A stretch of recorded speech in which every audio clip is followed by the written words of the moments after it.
Estados Unidos, 1995. En las oficinas de la agencia de salud más importante del mundo se acaba de firmar un papel. Acaban de legalizar el consumo masivo del medicamento que desatará la peor crisis sanitaria del último siglo. Un narcótico 2 veces más potente que la morfina, directo a las farmacias locales. Mientras una organización ganaba millones de dólares cada hora, millones de ciudadanos comunes lo perdían todo. A sus hijos, a sus padres y a sus vecinos. Esta organización no necesitó de armas, ni de túneles clandestinos, ni de violencia en las calles. Lo hicieron desde oficinas de lujo, con trajes a medida. Cambiaron la adicción por prestigio. Y el resultado, convertir a toda una nación en un mercado de adicción. Cobraron 10.000 millones de dólares en ganancias limpias. Mientras tanto, 500.000 de seres humanos terminaron bajo tierra. Pero, ¿cómo es posible que esto ocurriera a plena luz del día? ¿Cómo sucedió? ¿Cómo logró una sola familia que el propio gobierno de los Estados Unidos se convirtiera en su socio para distribuir este veneno? ¿De verdad nadie sospechaba nada? ¿O es que el dinero puede comprar cualquier conciencia? Para entender el tamaño del engaño, debemos mirar atrás de la fachada. Año 1952. Los hermanos Sackler compraron una pequeña y oscura empresa farmacéutica llamada Purdue Frederick. Ellos no eran gángsters, eran médicos de renombre y mentes brillantes del marketing. Arthur Sackler, el verdadero cerebro de la familia, descubrió una regla de oro que cambiaría la industria para siempre. A las farmacias no les interesa convencer al paciente, les interesa seducir al médico que firma la receta. Esta no era la primera vez que experimentaban con la mente de la sociedad. Arthur fue el hombre que diseñó la campaña de marketing para el Valium. Antes de él, los tranquilizantes eran solo para pacientes psiquiátricos graves. Pero él decidió cambiar las reglas del juego. Financió conferencias falsas, compró las portadas de las revistas científicas más importantes y entrenó a sus empleados para convencer a los doctores de algo ridículo, que el estrés cotidiano, la ansiedad de las amas de casa o el simple cansancio laboral eran enfermedades que debían medicarse. El Valium explotó en ventas. Se convirtió en el primer fármaco en recaudar 100 millones de dólares. Pero en 1979, una investigación del Senado demostró la cruda realidad. Había causado una epidemia silenciosa de adicción en millones de personas. Y aquí viene la gran pregunta. Si ya habían visto el daño que causaba medicar masivamente a la población con sustancias adictivas, ¿por qué no se detuvieron? La respuesta es simple y brutal. Porque la codicia era infinitamente más importante que la salud de un país. Arthur Sackler aplicó una fórmula perfecta. Crear la enfermedad. Comprar a los expertos para validar el tratamiento y ocultar los efectos secundarios bajo una montaña de dinero. Al morir en 1987, Arthur dejó a su familia el manual exacto de cómo fabricar un imperio. Lo único que la siguiente generación tuvo que hacer fue cambiar el Valium por algo infinitamente más destructivo. A mediados de los años 90, las ganancias de la familia iban a caer en picada porque su medicamento principal perdió la patente. Para mantener su estatus en la alta sociedad necesitaban un nuevo producto estrella y decidieron apostarlo todo al opio. En 1996 lanzaron al mercado una pastilla milagrosa, el OxyContin. Su principio activo era la oxicodona, un derivado químico directo de la morfina diseñado exclusivamente para pacientes terminales de cáncer debido a su devastador poder adictivo. Cualquier médico sensato sabía que recetar eso para dolores comunes, como una lesión de espalda o una extracción dental, era una locura, equivalente a vender heroína con receta médica. Entonces, ¿cómo convencieron los Sackler a todo un país de que una pastilla era inofensiva? ¿Cómo lograron burlar la ley que prohibía explícitamente decir que un opioide fuerte no causaba adicción? Lo hicieron corrompiendo las instituciones desde adentro. Tras meses de reuniones secretas a puerta cerrada, un funcionario de la FDA llamado Curtis Wright redactó un enunciado inédito en la historia de la medicina. La etiqueta oficial afirmaría que, debido a su sistema de liberación prolongada, se creía que la adicción al medicamento era inferior al 1%. No había estudios científicos reales que respaldaran esa frase. Era, lisa y llanamente, una mentira comercial aprobada por el propio Estado. Y miren esto. Un año después de aprobar esa etiqueta fraudulenta, el funcionario de la FDA, Curtis Wright, renunció a su cargo público. ¿Y cuál creen que fue su siguiente empleo? Fue contratado en las oficinas de los Sackler, en Purdue Pharma, con un sueldo inicial de $400,000 anuales. Con el sello del gobierno en la mano, la familia acababa de legalizar el fraude corporativo.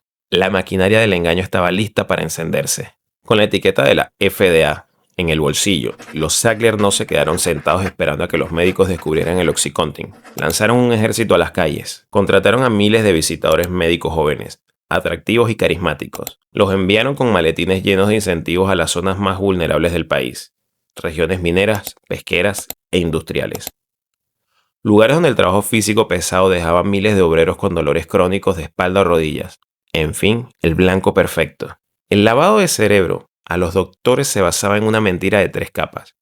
Primero, el término técnico para sonar inteligentes era: el OxyContin tiene un sistema de liberación prolongada. Segundo, la analogía simplona para engañar al médico. Imaginen que la pastilla es un tanque de agua, con una llave que gotea muy despacio. El químico se libera lentamente durante 12 horas, por lo que el paciente nunca sufre un subidón, y es imposible que se vuelva adicto. Y tercero, la promesa de que estaban recetando alivio y no peligro. Pero los Sackler sabían perfectamente que esa analogía era una trampa mortal. Si el paciente trituraba la pastilla, masticaba el comprimido o lo disolvía en agua, el mecanismo de liberación lenta se destruía por completo. En un segundo. ¿Qué quedaba entonces? Opio puro, concentrado, directo al sistema nervioso. Químicamente, era exactamente lo mismo que inyectarse heroína en la calle. Apenas unas semanas después del lanzamiento, las cosas se salieron de control. Miles de médicos aterrorizados llamaban a las oficinas de Purdue Pharma. Reportaban que sus pacientes mostraban conductas desesperadas.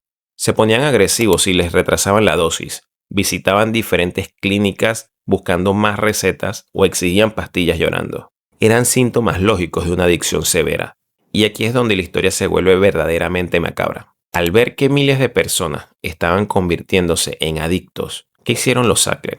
¿Retiraron el medicamento? ¿Lanzaron alguna advertencia sanitaria? No. Hicieron todo lo contrario. Inventaron un término pseudocientífico, perverso, para engañar a los doctores. La pseudoadicción. El manual de la empresa ordenaba textualmente a los vendedores decir: el paciente no está adicto. Lo que pasa es que sufre de pseudoadicción. Su comportamiento desesperado no es porque busque el químico para drogarse, sino porque su dolor original es tan fuerte que la dosis actual no lo calma. La solución médica de la corporación, ¿cuál fue? No le quiten el OxyContin, duplíquenles la dosis. Al seguir este consejo corporativo, los médicos, sin saberlo, activaron una trampa biológica mortal: la tolerancia química. El cerebro humano, al recibir opioides de forma continua, apaga sus propios receptores de placer y exige dosis cada vez más brutales para conseguir el mismo efecto. Las personas se volvieron inmunes a las dosis bajas. Cualquier persona con un mínimo de empatía se habría detenido al ver que estaba creando una masa de millones de adictos. Pero los ejecutivos no vieron una tragedia, vieron una mina de oro. Como los pacientes ya no sentían efecto con las dosis pequeñas, Purdue Pharma comenzó a lanzar al mercado pastillas con miligramos cada vez más destructivos. En 1996, la dosis más alta era de 40 miligramos, pero después sacaron la de 80. Y en el año 2000 rompieron todos los límites, lanzando la monstruosa pastilla de 160 miligramos. Para que te hagas una idea del peligro, tomar una sola pastilla de OxyContin de 80 miligramos equivalía en potencia médica a tomarse 24 pastillas de Vicodin juntas en un solo día. Ellos sabían perfectamente que estaban vendiendo sobredosis empaquetadas. Pero, ¿por qué les importaba tan poco la vida de la gente? ¿Realmente por qué? Porque su modelo de negocio ya no dependía de conseguir nuevos pacientes, sino de volver cada vez más adictos a los que ya tenían. Entre más resistencia generaba el cuerpo de la víctima, más dinero entraba a las cuentas de la familia Sackler. Para entender el abismo al que esta avaricia empujó a la sociedad, hay que mirar a las víctimas reales. Olvídate de los números. Viaja conmigo a la zona cero de la tragedia. Un pequeño pueblo minero de apenas 1.300 habitantes, llamado Oceana, en Virginia Occidental. Un lugar de clase trabajadora donde los hombres pasaban 10 horas bajo tierra, rompiéndose la espalda en las minas de carbón para mantener a sus familias. Cuando el OxyContin llegó allí, las farmacias locales pasaron de pedir unas pocas docenas de analgésicos al mes a exigir millones de pastillas al año. El impacto fue tan evidente y brutal que los propios residentes le cambiaron el nombre al pueblo. Ya no lo llamaban Oceana, lo llamaban Oxiana. Médicos sin escrúpulos abrieron clínicas del dolor falsas, que funcionaban como supermercados de drogas legales. El mecanismo era descarado. La gente hacía filas de 3 cuadras desde las 5 de la mañana. Pagaban $200 en efectivo en la entrada, pasaban 30 segundos con un doctor que ni les miraba a los ojos y salían con una receta de Oxycontin de 80 miligramos. En Oceana, la pastilla se convirtió en la moneda oficial de la economía local. La gente pagaba el supermercado, la gasolina o los pañales de sus hijos con píldoras de Oxycontin. El tejido social se disolvió por completo. Los índices de delincuencia se triplicaron. Los bebés nacían sufriendo síndrome de abstinencia heredado de sus madres adictas. Y el cementerio del pueblo tuvo que expandir sus terrenos para dar abasto con los entierros de jóvenes menores de 25 años. Toda una generación fue borrada del mapa, mientras los dueños de la farmacéutica celebraban récords de facturación en sus mansiones de Nueva York. Para el año 2002, el rastro de muerte era imposible de ocultar. Un pequeño grupo de fiscales federales de Virginia Occidental decidieron arriesgar sus carreras y meterse con el monstruo corporativo. Tras meses de un peligroso juego legal, los investigadores lograron lo que parecía imposible: infiltrarse en los servidores internos de Purdue Pharma y confiscar miles de correos electrónicos privados de la junta directiva. Lo que descubrieron en esos correos fue una prueba incriminatoria aterradora. Los documentos demostraban que los ejecutivos sabían perfectamente, desde los años 90, que sus pastillas estaban destruyendo pueblos enteros. Sabían que se vendían ilegalmente en las calles. Y sabían que la gente estaba muriendo por sobredosis a niveles alarmantes. Sabiendo todo esto, teniendo las pruebas de que su producto estaba matando a sus propios clientes, ¿por qué no se detuvieron? ¿Por qué siguieron presionando a sus propios vendedores para colocar más pastillas? Porque la codicia de ganar más dinero era infinitamente más importante que la vida humana. De hecho, la estrategia de la familia fue culpar públicamente a las víctimas. Si alguien moría por sobredosis, ellos pagaban expertos relacionistas públicos para que dijeran en televisión que el medicamento era perfecto y que el muerto era simplemente un drogadicto que abusó del sistema. Pero el dinero corporativo compró un escudo impenetrable. Contrataron a los exfiscales generales y políticos más influyentes de Washington para que sean sus abogados defensores. Tras llamadas e influencias políticas al más alto nivel en el Departamento de Justicia, el caso fue saboteado desde dentro del gobierno. En mayo de 2007, la empresa se declaró culpable de engañar al público, pero solo recibió una multa económica menor. Ningún miembro de la familia pisó la cárcel. Ninguno. El propio sistema los había protegido. A pesar del blindaje político en Washington, la mentira de los Sackler se volvió demasiado grande y demasiado sangrienta para contenerla. Para la década de 2010, la epidemia de adicción ya no se limitaba a pequeños pueblos mineros, había alcanzado a las grandes ciudades, a las familias de clase alta de todo el país. El muro de impunidad comenzó a resquebrajarse cuando cientos de estados, condados y miles de familias afectadas decidieron unirse en una ola de demandas civiles sin precedentes. El efecto dominó fue inmediato e imparable. Las demandas ya no apuntaban solo a la corporación Purdue Pharma. La empresa intentó protegerse declarándose en una bancarrota fraudulenta diseñada por sus propios laboratorios legales. Pero esta vez, la justicia fue directamente por sus nombres propios. Por primera vez en 3 generaciones, los multimillonarios intocables tuvieron que sentarse bajo juramento, frente a una cámara, a responder por la destrucción masiva de sus propios clientes. El mundo entero vio la frialdad de esta familia desmoronándose en televisión nacional. Presionado por los fiscales sobre si su medicamento había causado la muerte de miles de personas, ¿qué hizo Richard Sackler? ¿Pidió perdón? ¿Mostró un mínimo de remordimiento humano? No, su arrogancia quedó grabada para siempre en la historia de la infamia corporativa. Él y sus familiares respondieron más de 100 veces con la misma frase calculada por sus abogados: no recuerdo. El desenlace de este caso deja una de las lecciones más amargas sobre cómo funciona el poder real. Tras años de batallas legales, los Sackler intentaron comprar su impunidad definitiva. Ofrecieron una multa multimillonaria a cambio de un escudo legal que los protegería de futuras demandas. Pero en junio del 2024, la Corte Suprema de los Estados Unidos los frenó en seco. El tribunal dictaminó que la ley de bancarrota no se podía usar para proteger a multimillonarios que ni siquiera se habían declarado en quiebra. Esto los obligó a ceder en un acuerdo definitivo que entró en vigor en el 2026. La familia aceptó entregar el control total de Purdue Pharma y pagar una histórica multa de $7.400 millones. Un dinero destinado a la rehabilitación de adictos. Aquí es donde debemos detenernos a reflexionar. ¿Fue esto una victoria de la justicia? ¿Recibieron el castigo realmente que merecían por destruir el tejido social de una nación entera? La respuesta es un rotundo no.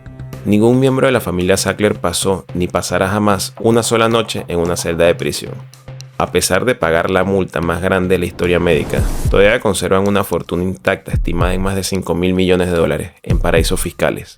Su único castigo real fue el exilio social y la deshonra de su apellido. Sus nombres fueron borrados por desprecio de las paredes de los museos, galerías y universidades que solían financiar para limpiar su conciencia. Hoy los herederos del imperio viven escondidos bajo alias, disfrutando de una riqueza manchada de sangre, mientras el país que destruyeron sigue contando muertos.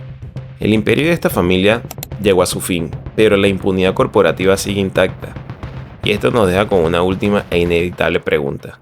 ¿Consideras que 7.400 millones de dólares son suficientes para comprar el perdón por medio millón de vidas?